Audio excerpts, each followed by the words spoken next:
రాజకీయాలు కాకుండా constructive politics కి మనం ముందుకు పోవాల్సిన అవసరం ఉంది.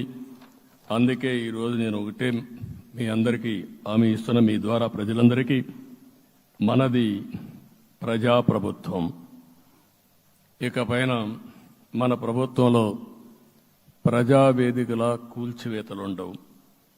3 రాజధానులంటూ రాష్ట్ర భవిష్యత్తు ఆటలాడే పరిస్థితి ఉండదు. మన రాజధాని అమరావతి, అమరావతి రాజధాని. విశాఖపట్నం ఆర్థిక రాజధానిగా, ఒక ప్రత్యేకమైన సిటీగా, ఆధునికమైన నగరంగా తయారు చేసుకుందాం. దాన్ని ఎప్పుడు కూడా నేను కంబైన్డ్ ఆంధ్రప్రదేశ్ కూడా గుర్తుపెట్టుకున్నాను. విశాఖపట్నం అటు జనసేనకు, తెలుగుదేశానికి, బీజేపీకి ముగ్గురు కూడా చాలా ముఖ్యమైన నగరం ఇది.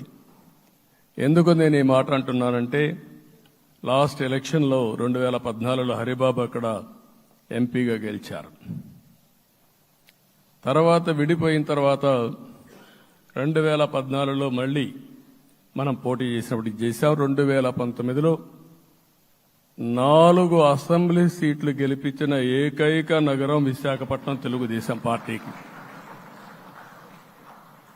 అదే మాదిరిగా ప్రజల్లో గణనీయమైనటువంటి అభిమానం జనసేన అధినేత పవన్ కళ్యాణ్ గారి పైన ఉంది. ఈ 3 కలిపి నిన్న ఒక సునామీ మారిగా వచ్చింది. అక్కడ ఒక్కొక్క సీట్లో మీరు చూస్తే 90,000, 90,000, 70,000, 80,000 మెజారిటీతో గెలిపించారంటే ఆనాటి ముఖ్యమంత్రి విశాఖపట్నాన్ని రాజధానిగా చేస్తాను, ఎన్నికలు అవుతానే అక్కడే ప్రమాణ స్వీకారం చేస్తానంటే నువ్వు రావద్దు అని ప్రజా తీర్పిచ్చిన రాజధాని నగరం విశాఖ నగరం. అంటే ఎలాంటి టెంప్టేషన్ కూడా లొంగలేదు వాళ్ళు. ఇది ఒక అనుభూతి. విశాఖపట్నాన్ని మర్చిపోయే సమస్య లేదు. తగిన గుర్తింపు ఇస్తాం, అభివృద్ధి చేస్తాం.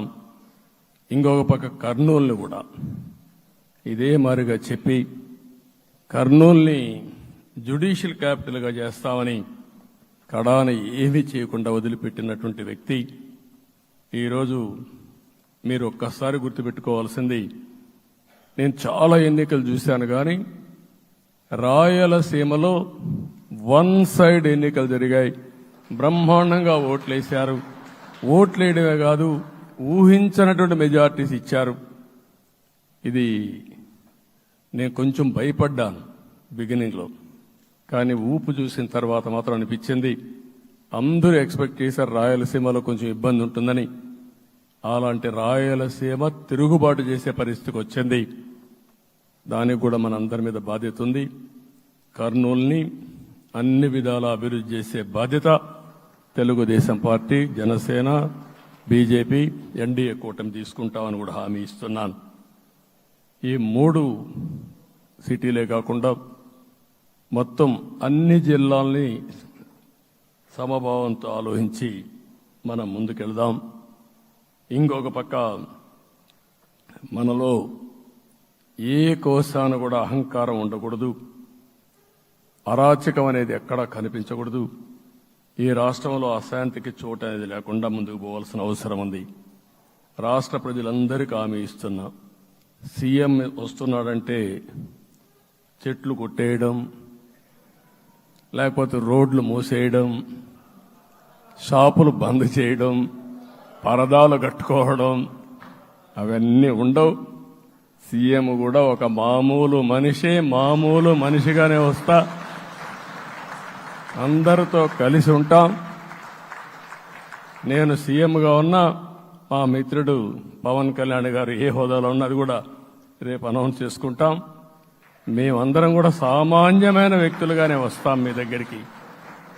మీలో ఒక వ్యక్తిగా ఉంటాం. మాకు హోదా సేవ కోసరం తప్ప పెత్తనం కోసరం కాదు. ఆ విషయం ప్రజలందరికీ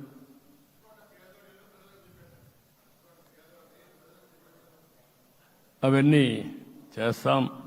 ఇంకొక పక్కన నిన్న మొన్న నేను వస్తానంటే